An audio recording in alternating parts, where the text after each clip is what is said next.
अशोक जी गहलोत साहब, हमारे बहुत ही डायनेमिक प्रदेश अध्यक्ष आदरणीय गोविंद सिंह जी डोटासरा साहब, हमारी एआईसीसी की सेक्रेटरी बहन पूनम पासवान जी, हमारे सांसद मुरारीलाल जी मीणा साहब, हमारे विधायक रफीक खान जी, डूंगरराम जी गेदर साहब, हमारे पूर्व मंत्री आदरणीय प्रमोद जैन भैया जी, बड़ी बहन ममता भूपेश जी, पूर्व विधायक हुडला साहब, रमेश खंडेलवाल जी, हमारे गजराज जी खटाना साहब, हमारे जिला अध्यक्ष जी, सभी मौजूद भाई डीसी बेरवा जी और सभी मौजूद मंच पर उपस्थित सभी सम्मानित नेतागण, रघु शर्मा जी जिन्होंने इतना शानदार उद्बोधन यहाँ पे दिया है। पंडित जी सही बात कह दी आपने, बहुत अच्छी बात कही। और यहाँ उपस्थित सभी पूजा के योग बुजुर्गों, पूजा के योग मेरी माताएं बहनें, युवा शक्ति और पत्रकार बंधु, हाल तो यही है कि प्रदेश के अंदर ये लग ही नहीं रहा कि सरकार चल रही है। सरकार नाम की चीज तो कहीं नजर आती नहीं।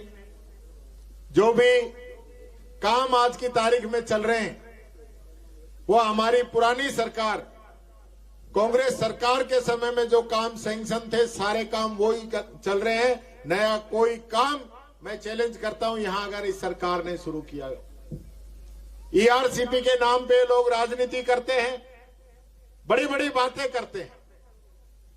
ईआरसीपी की जरूरत दौसा के लोगों को भी है, 13 जिले हैं उसके अंदर।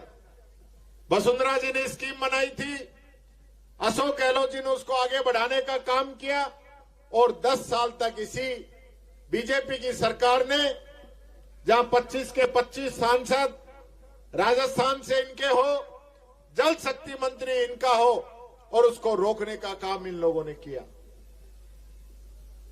और इन्होंने इसको नहीं शुरू किया तो आदरणीय अशोक गहलोत साहब ने राजस्थान सरकार के बजट से इस योजना का शुभारंभ किया। 13,000 करोड़ रुपए इसके मंजूर किए, इस सरदार नवनेरा बांध का निर्माण किया। आज जो मुख्यमंत्री हेलीकॉप्टर लेके जिस बांध का निरीक्षण कर रहे हैं ना, वो बांध हम लोगों ने बनाया है, ये मुख्यमंत्री जी को पता चलना चाहिए। वो जो हवाई बातें चल रही हैं, आज गरीब को किट मिलता था राशन का, वो इन लोगों ने बंद कर दिया। चिरंजीवी योजना का गला घोट दिया। बात तो बहुत बड़ी कर रहे हैं, लेकिन हालत इनकी है कि पेंशन तक नहीं दे पा रहे हैं, पेंशन नहीं दे पा रहे हैं, बेरोजगारी भत्ता नहीं, स्कॉलरशिप नहीं। प्रदेश के हालत क्या है? रोजाना 27 दलितों के साथ एट्रोसिटी के केस और 19 हमारी माताओं बहनों के साथ रेप बलात्कार की घटनाएं इस राजस्थान के अंदर हो रही है। अब बोलिए, नहीं सहेगा राजस्थान। अब बोलिए, ना बोलते क्यों नहीं हो? झूठ बोलना और जमीन में सोने का कोई आंकड़ा नहीं है भाई। आप लोगों ने देखा होगा, मैंने एक बात कही विधानसभा में, तुमने सुनी नरेगा वाली बात? मुख्यमंत्री जी, हमारे मुख्यमंत्री ये कह रहे हैं कि जब मैं नरेगा चली उस समय मैं सरपंच था, मैंने इतना काम किया कि लोग मेरे पास पूछते थे दूसरे सरपंच कि तुमने इतना काम कैसे कर दिया। तो मैंने कही, भला आदमी, जब नरेगा थी, जब तू सरपंच ना है तो तुझसे पहले रहे। इतनी झूठ बोलने वाले लोग, ऐसे लोग हैं ये। कल वहां रामगढ़ में गए कैंडिडेट का फार्म भरवाने। कैंडिडेट का नाम तो खुशवंत, और 3 बार जसवंत जसवंत जसवंत मंच पे करता है। जब पीछे वालों ने पर्ची दी तब बोला खुशवंत। बिना पर्ची के ये लोग चल नहीं सकते।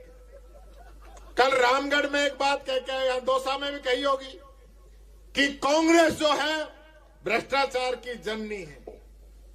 मैं पूछता हूं मुख्यमंत्री जी से, अगर कांग्रेस भ्रष्टाचार की जननी है तो जिस पार्टी का राष्ट्रीय अध्यक्ष, भारतीय जनता पार्टी का राष्ट्रीय अध्यक्ष पैसे लेते हुए पकड़ा जाए तो तुम तो जन्नी के भी नानी दादी सब हो गई हो। दूसरों पे पत्थर फेंकने से पहले खुद का कांच का मकान भी आदमी को देख लेना चाहिए। मुख्यमंत्री जी नए नए बने हैं, जमीन पे पैर पड़ नहीं रहे, बहुत ही ज्यादा जो है हवावाई मामला चल रहा है। और यहां जो हालत है, बाबा ने इस्तीफा दे दियो, मुख्यमंत्री अब उसको मंजूर करे कि नहीं करे, ये दोनों की सेटिंग चल रही है। दोनों मिले पड़े हैं, क्योंकि टिकट नहीं दे तो किरोड़ी बाबू को हटाने की साजिश रच दे। ये सारी बातें इनकी चल रही हैं। इसलिए साथियों, मैं आपसे कहना चाहूंगा, 5 साल में एक बार मौका आता है जब इनके आप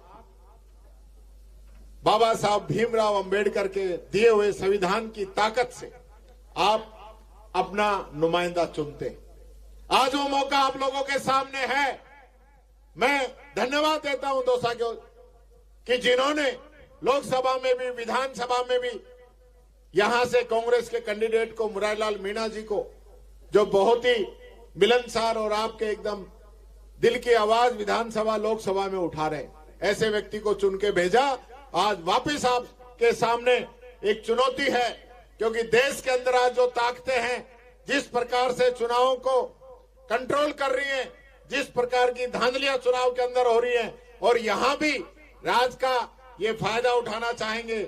मैं आप लोगों से कहना चाहूंगा, कांग्रेस का एक एक कार्यकर्ता भाई डीसी बैरवा के लिए तन से आगे आए और मेहनत करे और इनको जिता के विधानसभा में भेजे, और विधानसभा में इनका इलाज करने के लिए टीकाराम जूली और पूरे हमारे नेता, हम सब लोग इनकी बैंड बजा रखी है। विधानसभा के अंदर एक एक चीज हम निकाल के लेके आते हैं और जनता को बताते हैं। इसलिए मेरे हाथ भी मजबूत होंगे, कांग्रेस मजबूत होगी और राजस्थान की जनता भी मजबूत होगी। इसलिए भाई डीसी बैरवा जी को जिता के भेजिए।